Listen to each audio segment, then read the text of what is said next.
It began with a quiet kind of sadness, the type that clung to the chest and wore the mask of patience. Leora felt it the night she met Soren, standing under a flickering streetlight as rain softened the city into blurred shadows. She had just left a relationship that hollowed her out, one that had taught her how fragile trust could be. Soren, in contrast, carried a quiet weight too, as if life had carved small cracks into him that never fully healed. When their eyes met, there was a recognition, not of who they were, but of the tiredness they shared.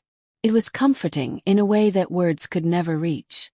"You're waiting out the rain?" he asked, his voice soft, almost hesitant. Leora shrugged, pulling her coat tighter around her shoulders. "Seems like the rain is waiting on me too. If you've ever loved, lost, or felt broken by someone you cared about, this channel is for you. Subscribe, like, and stay with us for more real stories that speak from the heart." He smiled faintly, and it wasn't forced. Something about that moment felt necessary, like warmth after a long, cold stretch of life. They lingered under the weak light, talking in fragments that felt strangely full. She laughed in places she hadn't laughed in months. He listened as if her words mattered in a world that often ignored them. That night, a fragile thread formed between them, woven from loneliness, recognition, and the silent hope that maybe, for once, someone would understand. The first days were strange and tender, like discovering a language they had both forgotten. Soren texted constantly, and Leora responded with an eagerness she hadn't felt for anyone in years. "I like that you notice the little things," she said one morning, watching him read her messages with a small, focused smile. "And I want to," he replied, tapping his phone lightly. "It's important. You're important." She felt a strange flutter at the word, as if it had been a seed planted in her chest long ago and had finally begun to sprout. She found herself rearranging her schedule to see him, staying up late into nights that were supposed to be lonely. They shared stories of heartbreak, of days when hope had slipped like water through their fingers. And somehow, in those late hours, in that gentle exchange of confessions, Leora began to believe in something tender, something that was hers again. "Do you ever feel like you're too broken for someone?" she asked once, staring at the rain outside his window. Soren shook his head slowly. "No, just waiting for someone who gets it. I think maybe that's you. It wasn't perfect. Nothing ever is. But in that small, fragile understanding they felt alive. It was intense, yes, and slightly addictive. It was survival, it was safety, it was something that had been missing for so long that even the fear of losing it seemed bearable.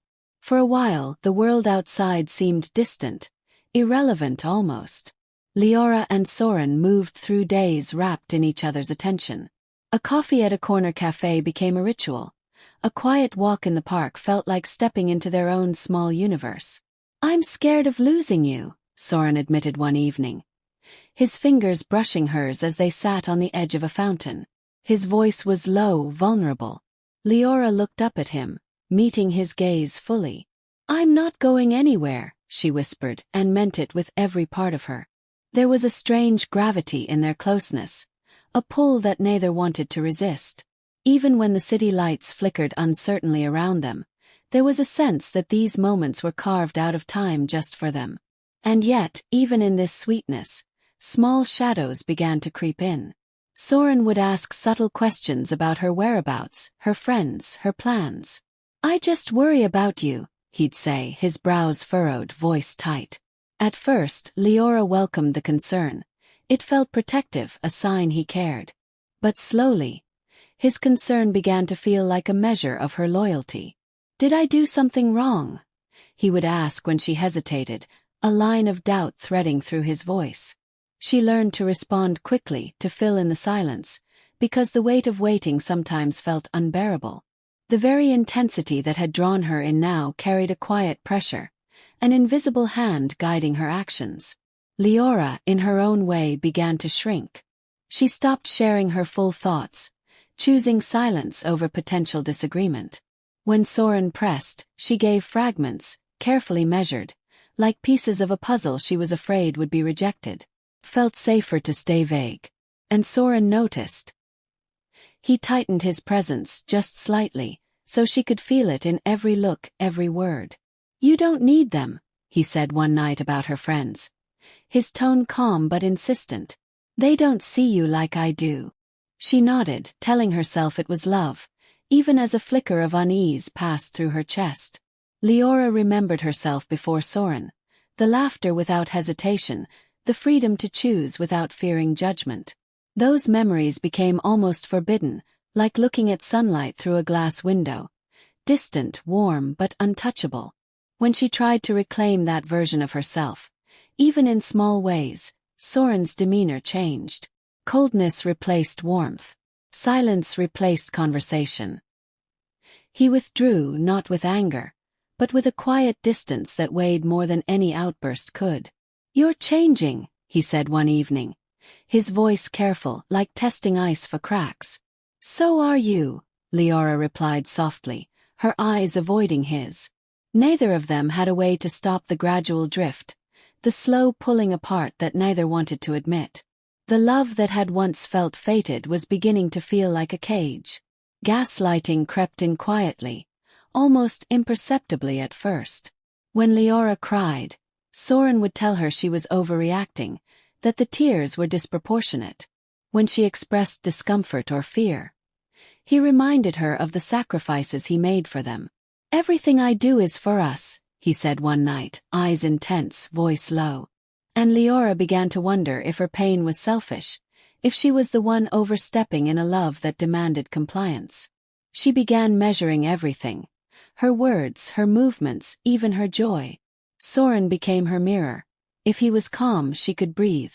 If he was distant, panic rose like a tide within her. Love had once felt like an embrace. Now it felt like tight ropes wrapped around her. Invisible yet inescapable. Yet, hope remained stubbornly alive in small moments.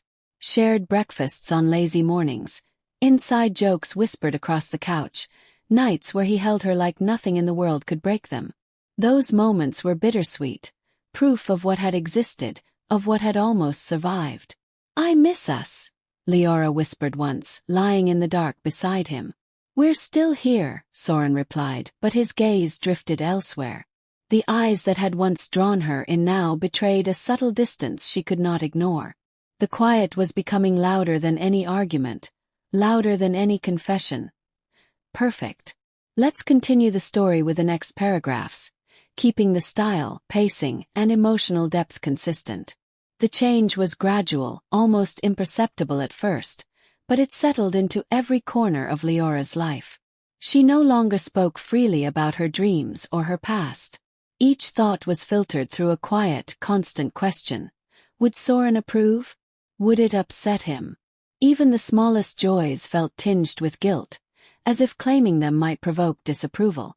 And when she noticed the changes, the panic that rose inside her was almost too much to bear.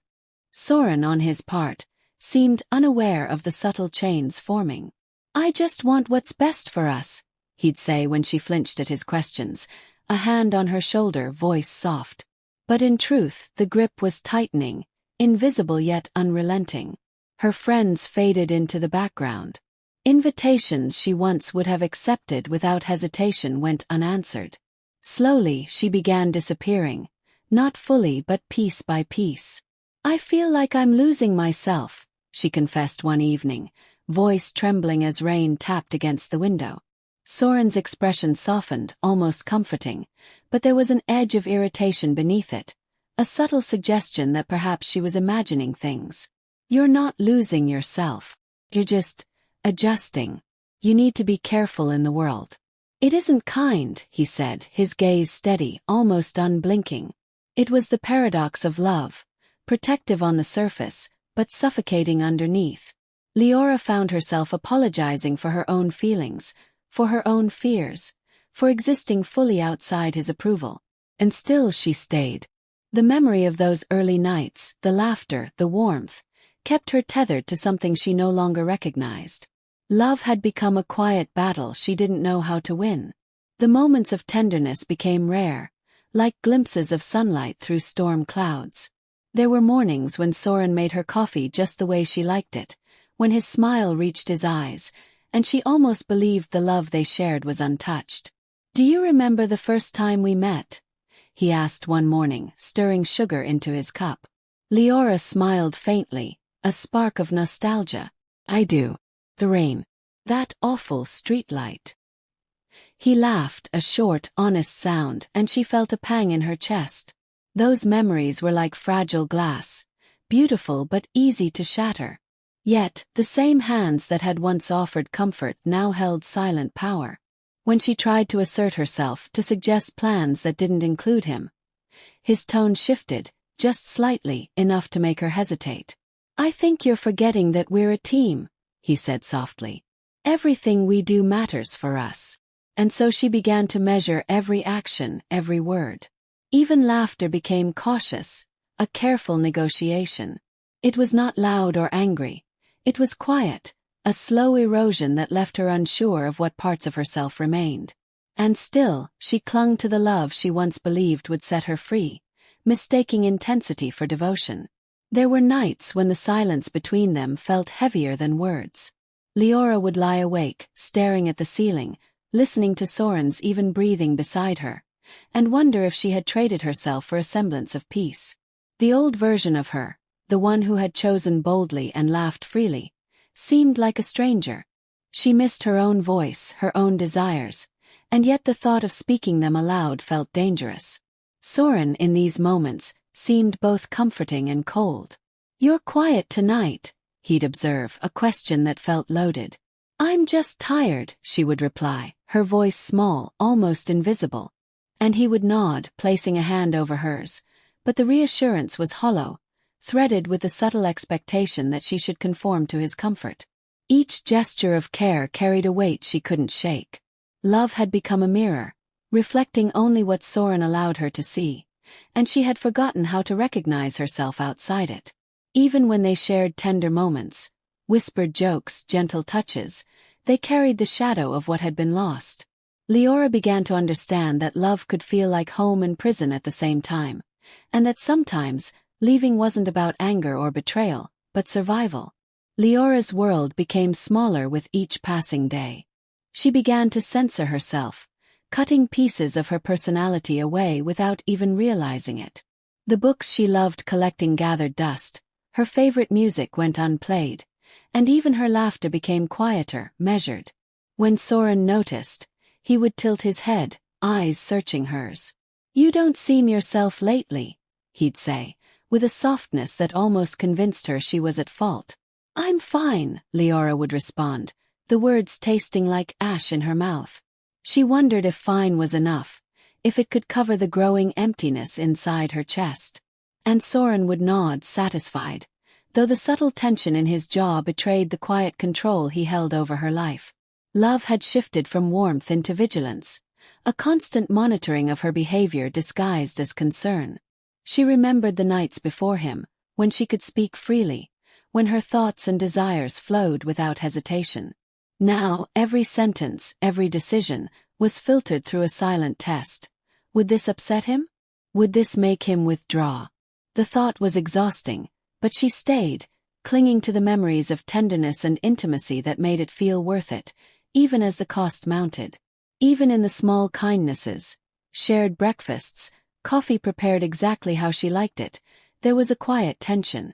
Leora learned to read the slight shifts in his expressions, the almost imperceptible sighs, the moments when he leaned back, thoughtful, assessing her reactions. Every gesture was weighted, and her own responses became carefully calibrated. "Am I too much sometimes?" she asked quietly one morning, her voice barely above the hum of the city outside. Soren reached for her hand, holding it gently. "You're never too much," he said. But the faint tightness around his eyes betrayed the control that love had quietly demanded. And Leora nodded, believing him, even as a part of her whispered that something had already been lost. The gaslighting crept in steadily, like a slow leak that eroded trust. When Leora cried, he would tell her she was overreacting. When she expressed concern, he reminded her of his sacrifices. "Everything I do is for us," he'd say, eyes steady, voice measured. She began to question herself, wondering if her emotions were selfish, if her desires were unreasonable. Love had become a mirror, reflecting only what Soren allowed, and she had stopped recognizing her own reflection. She began to shrink. Her wardrobe changed subtly. She avoided wearing bold colors or styles that might attract attention. Her words became measured, clipped, carefully considered before leaving her mouth. And Soren responded in kind, reinforcing her smallness with subtle affirmations disguised as care. "I just want what's best for us," he said, though the weight behind the words suggested otherwise. Even moments of tenderness were complicated. Shared breakfasts, jokes whispered under the covers, and the rare night when he held her close. These moments were bittersweet. They reminded her of what they once had, and made the contrast with the present unbearable. "I miss us," she whispered one night, voice trembling. "We're still here," he said, though his eyes avoided hers. It was in that avoidance, more than in any confrontation, that she began to understand the quiet imprisonment of their love. The exhaustion came gradually. Leora noticed it in small ways first: the tremor in her hands after a long conversation, the dull ache in her chest when she forced a smile, the quiet panic when Soren's attention shifted elsewhere. Love, which had once been a sanctuary, had become a constant, invisible weight. She questioned everything, from her choices to her very existence, filtering every thought through the lens of his approval. She remembered moments of freedom, laughter with friends, solitary walks at sunset, mornings when she chose without hesitation. Those memories were like shards of glass, beautiful but sharp, cutting into her chest whenever she tried to reclaim them. Soren seemed unaware of the slow erosion, or perhaps he was, and it didn't matter. One morning, as sunlight crept across their bedroom, Leora realized she no longer recognized herself. Her dreams had grown smaller. Her thoughts had been reshaped to fit into his world. And in that quiet, devastating moment, she understood that love had cost her her identity. Leaving had begun as a quiet thought, a whisper she barely acknowledged. But with each day the idea grew louder, until it no longer felt optional. Leora realized that staying meant losing herself entirely, that the love she had once cherished had transformed into a cage she could no longer ignore. She packed her small apartment with care, each item a piece of herself reclaimed: the books she had abandoned, her favorite clothes, the sketches she had hidden away. Soren noticed her growing distance but misread it as temporary fatigue. "You've been quiet," he observed one evening, voice gentle, probing. "I'm just tired," Leora replied, a practiced answer. But her eyes betrayed the truth, reflecting a resolve he hadn't anticipated. He tried to bridge the growing gap with small gestures, leaving her favorite tea on the counter, sending long messages full of reminders that he cared. Yet, the gestures felt hollow, insufficient to repair what had already begun to fracture. Leora understood now that love could not heal what it had quietly consumed. And when the night finally came, she didn't yell. She didn't demand explanations. She simply said, "I need to go." Soren froze, the words hanging between them like smoke. For a moment, he didn't speak, as if his mind was searching for a response that didn't exist. "Go," he finally whispered, voice tight. "Why?" Leora looked at him, steady despite the tremor in her chest. "Because I need to find myself again. I've lost who I am here. And I can't keep losing pieces of me for love that has become something else." He stared, stunned, like someone awakening in a house meant for two but suddenly empty. There was no anger, no pleading, just disbelief. I didn't know," he said finally, voice fragile. "I tried to show you," she said softly. "But I don't think you ever saw me." The words landed quietly, their weight undeniable. And in that silence, the relationship that had begun with hope and tenderness finally ended. Not with fire, but with the quiet, resolute step of someone reclaiming themselves. The days after leaving were strange, empty, and yet liberating. Leora wandered the streets she had once shared with Soren, noticing colors, sounds, and scents that had faded into the background. The city seemed new, alive in ways she had forgotten. She began writing again, sketching, laughing at small things that once seemed meaningless. Her voice, long silenced, returned in whispers at first, then in confident tones that startled even her. Yet shadows lingered. Memories of Soren haunted her, not with anger, but with the subtle pull of what had once been warm and comforting. Every message she had sent, every touch, every laugh, they echoed in her mind like fragments of a life that felt almost unreal. She realized that leaving did not erase love entirely. It only freed her from the cost it demanded. Soren, too, carried the remnants of their time together. He reread old messages, replayed conversations, and stared at the empty spaces in their shared apartment in his mind. He didn't hate her. He didn't even fully understand the quiet unraveling that had led to her departure.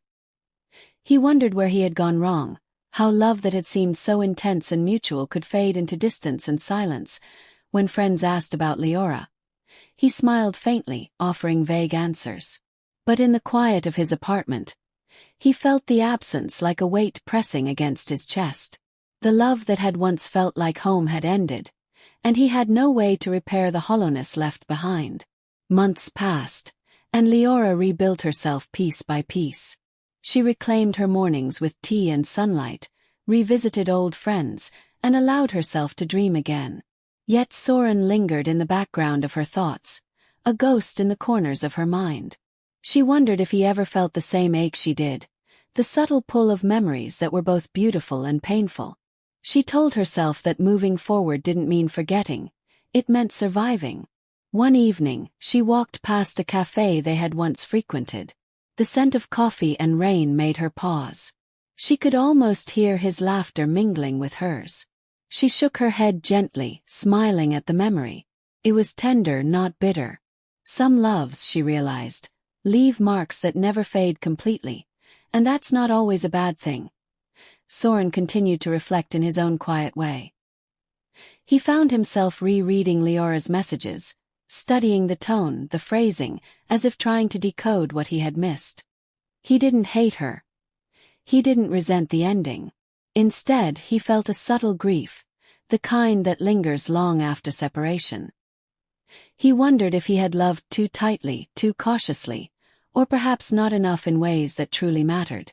At night, he would lie awake, imagining her laughter, her gestures, the way she had lit up the room. There was a hollow in his chest he couldn't fill, no matter how carefully he tried to understand what went wrong. The love that had once consumed them both had ended not with fire or betrayal, but with quiet realization and exhaustion. Leora sometimes found herself replaying their conversations, not with anger but with clarity. She understood now how subtly control had seeped in, how her own identity had been overshadowed by a need to preserve the fragile bond. And yet, she forgave herself for staying as long as she did. She had loved in good faith, and love, she realized, doesn't always end neatly. It sometimes leaves traces, lessons, and silent scars. She started keeping a journal again, writing letters to herself that she would never send, cataloging her own growth. And in doing so, she discovered a quiet joy that Soren could never have taken, a sense of freedom and agency that was hers alone. Soren, in turn, began to recognize his own faults. He reflected on the intensity of his love, how it had become possession disguised as care. He had wanted to protect, to nurture, but had ended up confining. And while he sometimes felt the sting of regret, it was tempered with understanding. He realized that not all endings are failures. Some are simply the natural conclusion of what had once been tender but unsustainable. He kept Leora's messages, rereading them occasionally, not with longing but with appreciation for the depth of what they had shared. Their story had shaped him, marked him in subtle ways, and he knew he would carry those marks quietly for the rest of his life. Years later, Leora still woke with traces of his voice in her head, questioning, doubting, needing. She caught herself hesitating at certain thoughts, as if he might somehow still be judging her. But then she smiled, remembering the hard-won freedom she had reclaimed. She no longer allowed herself to shrink for anyone. She had learned that love, even the kind that leaves scars, can teach resilience and strength.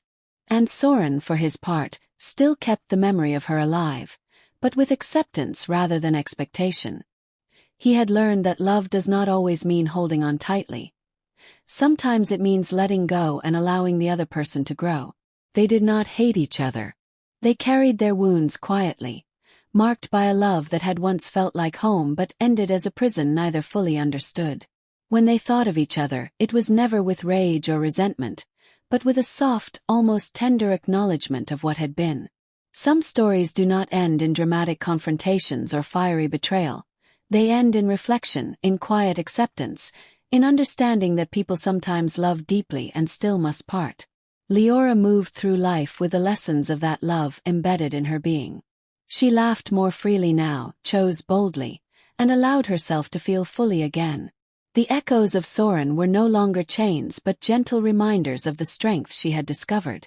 And when she looked back, she felt gratitude for the moments that had hurt, because those moments had taught her the value of her own voice, her own agency, and her own heart. Soren, too, carried the lessons, understanding that intensity alone could not sustain love. He moved carefully into new relationships, with greater awareness and compassion, carrying the quiet memory of Leora as a guide rather than a burden. Some love stories do not end in fireworks or dramatic finales. They end in silence. They end in quiet realizations, in the reclaiming of self, in the gentle understanding that what was shared will always exist but will no longer define the present. Leora and Soren had once burned brightly together, and yet when the flame dimmed, they both found life again, not in the other but in themselves. And in that there was peace.